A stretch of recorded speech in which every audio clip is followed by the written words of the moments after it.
Hey guys, how's it going? TJ over here at Clifford Studio. If you've ever wondered about how to draw Thor, this is the perfect video for you. Alright, so jumping right into it guys, how do you draw Thor?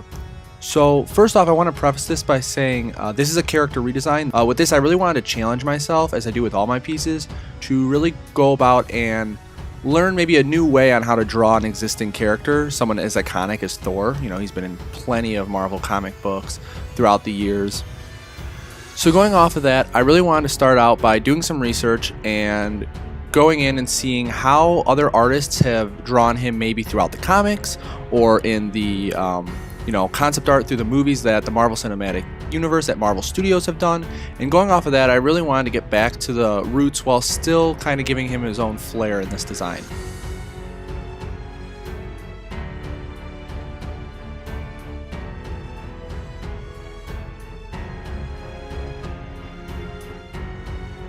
So far in this design, you can see I went with a more comic book generic pose, and I should say in a second that you're going to see is this attempt of drawing Thor actually took me 2 tries, and so all of this video is compiled between the 2 tries, and you're going to see this quick transition that's actually going to show me kind of already having fixed the legs, and I apologize for that. It happens a couple times in this video, but jumping between the 2 different recordings that I did, I wanted to really make it as concise as possible without adding too much information to it. So with that being said, what you're going to see is after I get my pose figured out, I start drawing on the armor, and for this I usually try and get multiple reference photos from either Google Images or whatever search engine you're using, and just look up your favorite, comic book or video games or whatever you're into. Start looking up those types of armor pieces on favorite characters and really pick and choose certain elements that you like and don't like and kind of go from there.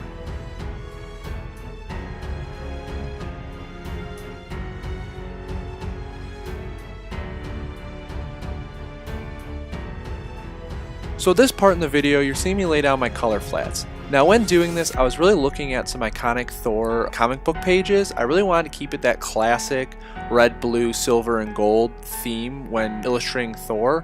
So the point of these color flats is really just so you kind of get that the way I do it is just so you get that middle tone of what the color is going to be for when you start shading it. And what you're going to see again is, like I explained in the last time, this right here that you're watching, this is my first attempt at it. And when going back for my second attempt, I end up putting down some different color flats and kind of redoing the face. Now, what you'll end up seeing in my second piece is you're going to see what are called swatches. Now, these really help you pick and choose the colors that you need for when you're doing your shading and your values.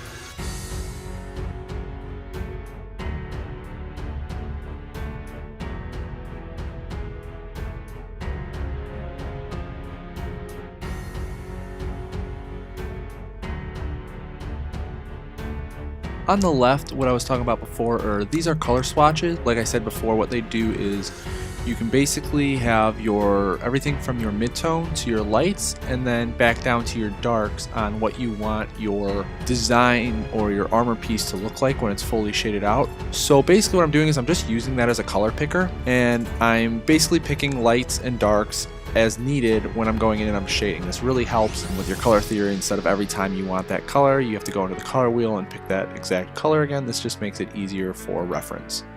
So here at this point, you're seeing me kind of lay in my darks and my shadows as well as my lights. I'm going from the torso all the way down to his bottom, where his almost kind of kilt slash drapery would be down to his boots.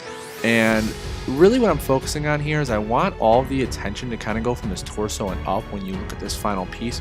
So what I'm doing is I'm making sure most of the contrast is up by his chest and torso region, and that goes for both the lights and the darks. I want there to be the most contrast, so that way when you're looking at this piece when it's finished, your eye goes directly there. And then as you move your way towards the legs, you want to really tone down the contrast and the saturation to try and deter from the eyes going right there at the beginning, right? You kind of want it to focus on the torso region, and then as you're looking at the piece, the visual representation is you're kind of going down from there.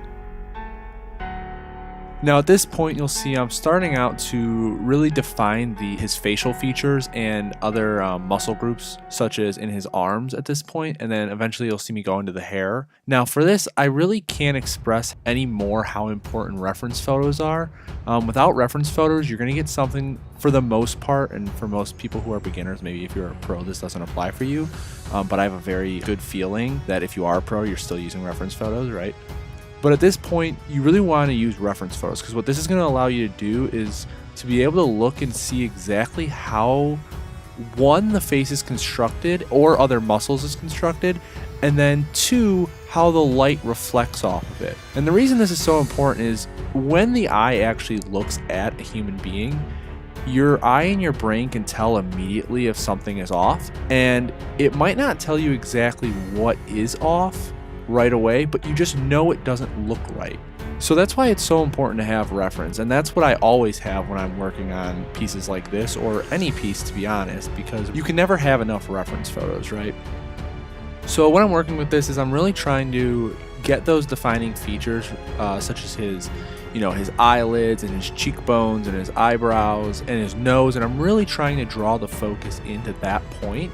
And then from there, once I'm doing the other muscles, I kind of tone down the saturation a little bit and the contrast, just because I want the focus to be on his face and his chest. And then once you start getting towards, his shoulders and his arms and so on, you start to, that's usually where the eye goes afterwards.